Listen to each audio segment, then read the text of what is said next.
Hi అండి, ఈరోజు కమ్మనైన వంకాయ కూర వండుకుందాము. ఈ వంకాయ కూర ఎట్లా వండుకుంటే టేస్ట్గా ఉంటుంది అనేది చూద్దాము రండి.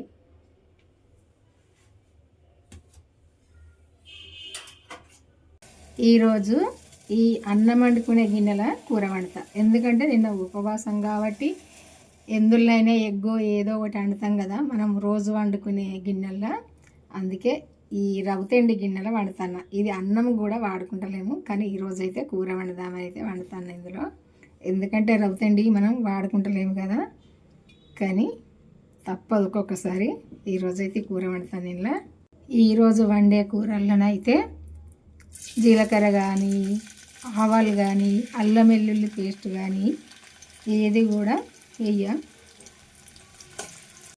ఎందుకంటే మనము ఏ దేవునికి కానీ ఒక్క పొద్దులు ఉన్న రోజు ఇవన్నీ కూడా వేసుకోవద్దు. ఎల్లిపాయ కూడా వాడుకోవద్దు. ఈ ఉల్లిగడ్డ అంటే వాడచ్చు, ఎందుకంటే ఈ మల్లన్న దేవుళ్ళకు ఉల్లిగడ్డ వాడచ్చు, కానీ ఎల్లిపాయ అవి అయితే వాడద్దు.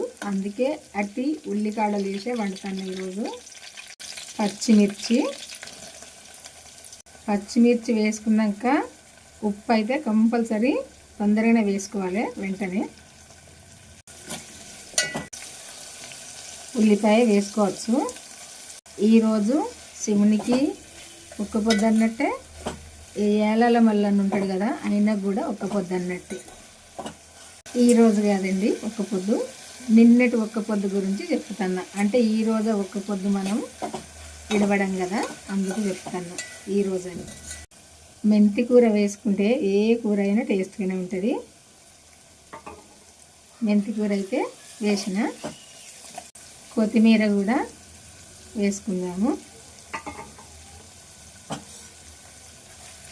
ఇవన్నీ కూడా మంచిగా గోలాలి. ఈ ఉల్లిపాయ పచ్చిమిర్చి ఇట్లా మంచిగా ఫ్రై అయినాక వంకాయ ముక్కలు వేసుకోవాలి. అంతా ఒకసారి కలుపుకోవాలి. కొంచెం వెండికారం వేసుకుందాము. పచ్చిమిర్చి ఒక 4 వేసిన.